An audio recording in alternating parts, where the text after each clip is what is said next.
Hello everyone, welcome back to my channel కమ్మని ఇంటి వంటలు.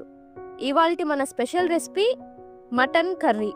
మన సబ్స్క్రైబర్స్లో ఇద్దరు నాన్ వెజ్ రెసిపీ అడిగారు, సో హియర్ ఇట్ ఈస్.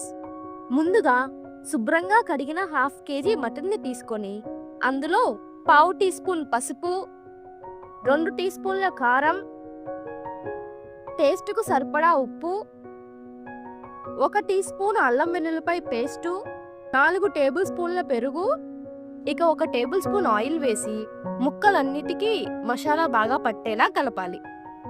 దీనిపైన మూత పెట్టి 1 గంట పక్కన పెట్టండి. ఇప్పుడు ఒక కళాయిలో 1 స్పూన్ ఆయిల్ వేసి ఆయిల్ హీట్ అయిన తర్వాత ముక్కలుగా కట్ చేసిన 1 ఉల్లిపాయ, ముక్కలుగా కట్ చేసిన 1 టమాటా, దీనితో పాటు 10 జీడిపప్పులు వేసి బాగా మగ్గించాలి. ఇలా మగ్గిన ఉల్లిపాయ టమాటా ముక్కలను పేస్ట్ చేసి పక్కన పెట్టుకోవాలి. తరువాత ఒక కుక్కర్ తీసుకొని దానిలో 3 గరిటెల ఆయిల్ వేయాలి.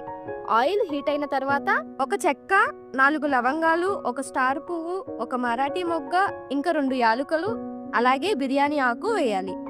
ఇందులోనే ఉల్లిపాయ ముక్కలను వేసి కొద్దిగా వేయించాలి. ఇప్పుడు కొద్దిగా పసుపు, చిటికెడు ఉప్పు వేసి వేగనివ్వాలి. ఇది కొంచెం మగ్గిన తర్వాత 1 టీ స్పూన్ అల్లం వెల్లుల్లిపాయ పేస్ట్ వేసి పచ్చి వాసన పోయేంత వరకు వేయించాలి.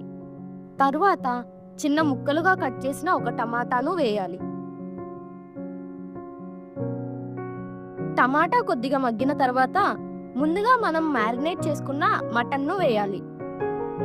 ఇందులోనే 2 రెమ్మల కరివేపాకు వేసి కలపాలి.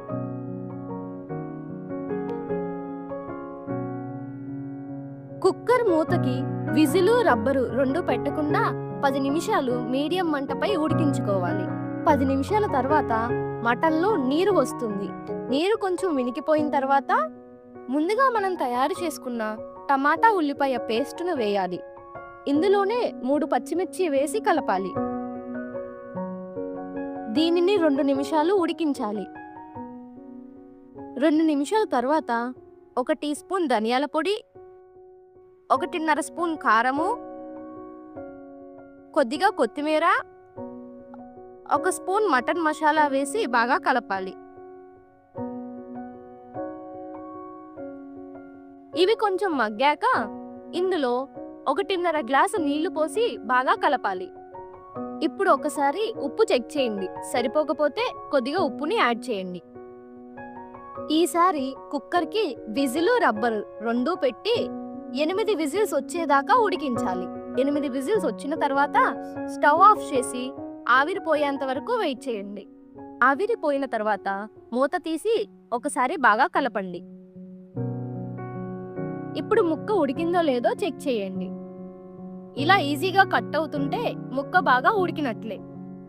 చివరగా కొత్తిమీర వేసి ఒకసారి బాగా కలిపితే యమ్మీ మటన్ కర్రీ రెడీ.